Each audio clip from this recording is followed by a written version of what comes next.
चंद्रपूरमधनं एक इक्वेशन समोर येते। सिंदेवाई नगरपालिकेत भाजपने सत्ता मिळवली आहे। 17 पैकी 11 जागा भाजपकडे आहेत, 5 जागांवर काँग्रेस विजयी आहे।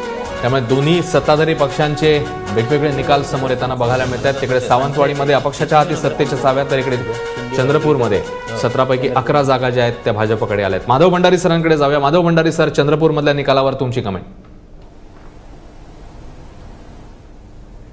चंद्रपूरमधला हा निकाल आम्हाला साधारणपणे अपेक्षितच होता, कारण त्या ठिकाणी आमचे खासदार आणि केंद्रीय राज्यमंत्री हंसराजजी अहिर आणि अर्थमंत्री सुधीरभाऊ मुनगंटीवार या दोघांचाही चांगला संपर्क संपूर्ण जिल्ह्यामध्ये आहे, संघटनेची ताकद आहे आणि त्यामुळे हा निकाल अपेक्षित असा निकाल आहे।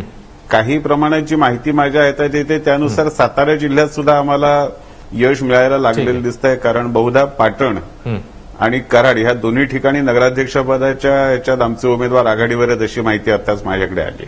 बरं, ठीक आहे।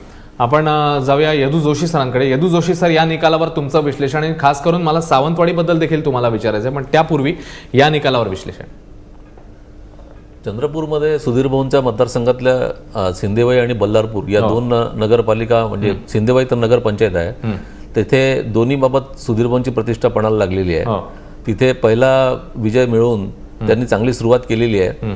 बल्लारपूरमध्ये त्यांचे कट्टर समर्थक आणि भाजपचे जिल्हाध्यक्ष नगराध्यक्षपदाचे उमेदवार आहेत। त्यामुळे एक चंद्रपूर जिल्ह्यामध्ये भाजपसाठी चांगली सुरुवात झाली असली तरी मेजर निवडणुका ज्या विदर्भात आहेत त्या अमरावती विभागात आहेत। तिथलं परत एक राजकारण वेगळं आहे। शिवसेनेचा 2-3 जिल्ह्यांमध्ये चांगला प्रभाव आहे, बुलढाणा, अकोला।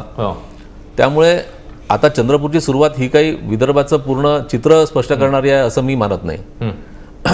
विशेषतः चंद्रपूर जिल्ह्यामध्ये बीजेपीचं एक परंपरागत वोटर आहे, नेटवर्क आहे, दमदार लीडरशिप आहे।